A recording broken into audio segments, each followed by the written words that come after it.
సమాజ హితం కోరి పనిచేసే పలువురు సేవామూర్తులకు ప్రతి ఏటా ఉగాది పర్వదినాన అందించే ఉగాది నంది అవార్డులు ఈసారి ప్రతిపాడు మండలం ధర్మవరం గ్రామానికి చెందిన బొల్లు వెంకటకృష్ణ గంగాధర్ అనే గురుస్వామి సొంతం చేసుకున్నారు.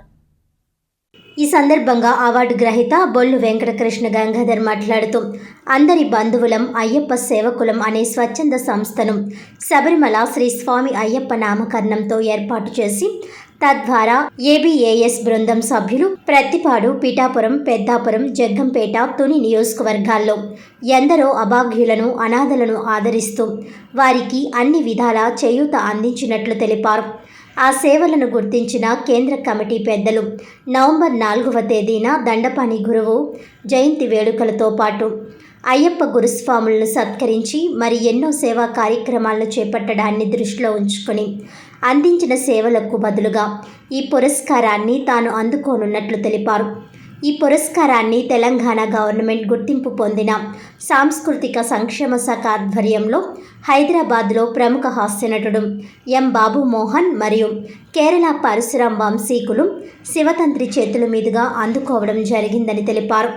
బొల్లు వెంకటకృష్ణ గంగాధర్కు నంది అవార్డు పురస్కారం అందుకున్నాడన్న సమాచారం తెలుసుకున్నాం. శ్రీ శబరిమల ఆలయ ప్రధాన అర్చకులు మెయిల్ శాంతైన మురళీ నంబూద్రి గురుస్వామి దండపని కుమారుడు వేలు గురుస్వామి, ధర్మవరం గ్రామం పెద్దలు బొల్లు కొండబాబు, దాట్ల అప్పన్నబాబు, కిర్లంపూడి పిహెచ్సి వైద్యులు బి రాంబాబు నాయక్, పి సాయి హేమాంజలి తదితరులు శుభాకాంక్షలను తెలియజేశారు.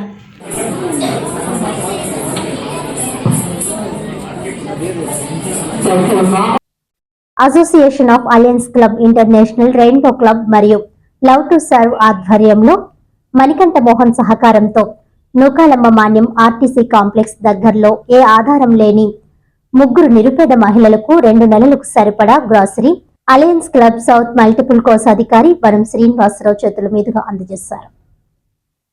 ఈ సందర్భంగా వనం శ్రీనివాసరావు మాట్లాడుతూ, ఏ ఆదరణ లేని వృద్ధ మహిళలకు అలయన్స్ క్లబ్ అండగా ఉంటుందన్నారు. Association of alliance club international, rainbow club మరియు లవ్ టు సర్వ్ ఆధ్వర్యంలో స్థానిక నూకాలమ్మ మాన్యం ఆర్టీసీ కాంప్లెక్స్ దగ్గరలో 3 ఏ ఆదరణ లేని మహిళలకు అండగా మేమున్నామంటూ వృద్ధ మహిళల్ని ఆర్థికంగా ఆదుకుంటూ వారికి 2 నెలలకు సరిపడా గ్రాసరీ ఏర్పాటు చేయడాన్ని అభినందించారు. ఇలాంటి వృద్ధ మహిళలను ఆదుకోవాల్సిన బాధ్యత సమాజంలో ప్రతి ఒక్కరి మీద ఉందని అన్నారు. ఈ కార్యక్రమంలో కిరణ్ కుమార్, కుమారి, ఇతర క్లబ్ మెంబర్స్ తదితరులు పాల్గొన్నారు.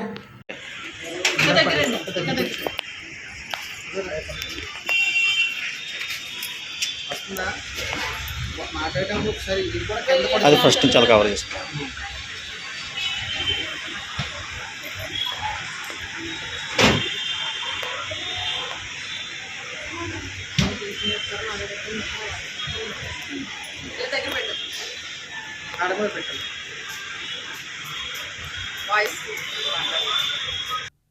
ఎస్సీ వర్గీకరణను నిరసిస్తూ మాల మహానాడు జాతీయ అధ్యక్షులు ఆర్ఎస్ రత్నాకర్ ఆధ్వర్యంలో కాకినాడ జిల్లా కలెక్టర్ కార్యాలయం వద్ద భారీ నిరసన ధర్నా నిర్వహించారు. ఆయా రాజకీయ పార్టీలలో ఉన్న మాల కులానికి చెందిన నాయకులు ఎందుకు అడ్డుకోవడం లేదని ప్రశ్నించారు. ఈ సందర్భంగా రత్నాకర్ మాట్లాడుతూ, అన్ని రాజకీయ పార్టీలలో ఉన్న మాల కులానికి చెందిన నాయకులు జీవించే ఉన్నారా అని ఆగ్రహం వ్యక్తం చేశారు. ఎస్సీ వర్గీకరణను ఆయా రాజకీయ పార్టీల్లో ఉన్న మాల నాయకులు ఖచ్చితంగా ఖండించాలని డిమాండ్ చేశారు. తెలుగు రాష్ట్రాల ముఖ్యమంత్రులు చంద్రబాబు నాయుడు, రేవంత్ రెడ్డి కుయుక్తులను మాల నాయకులు ఎందుకు అడ్డుకోవడం లేదని ప్రశ్నించారు. ఇప్పటికైనా జాతి కోసం, మాలలకు జరుగుతున్న అన్యాయం కోసం ముందుకు రావాలని పిలుపునిచ్చారు.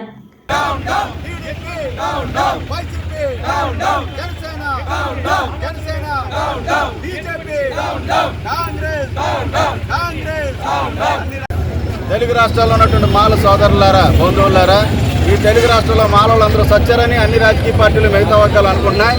ఎస్సీ వర్గీకరణ ముసుగులో మాల సామాజిక వర్గాన్ని రేవంత్ రెడ్డి, చంద్రబాబు నాయుడు గుర్తించడంతో తొక్కేస్తా ఉన్నారు. సిగ్గు తెచ్చుకుని కళ్ళు తెరిచి ఎక్కడైనా బయటకు వచ్చి పోరాటం చేయాలని కోరుకుంటూ డాక్టర్ రత్నాకర్.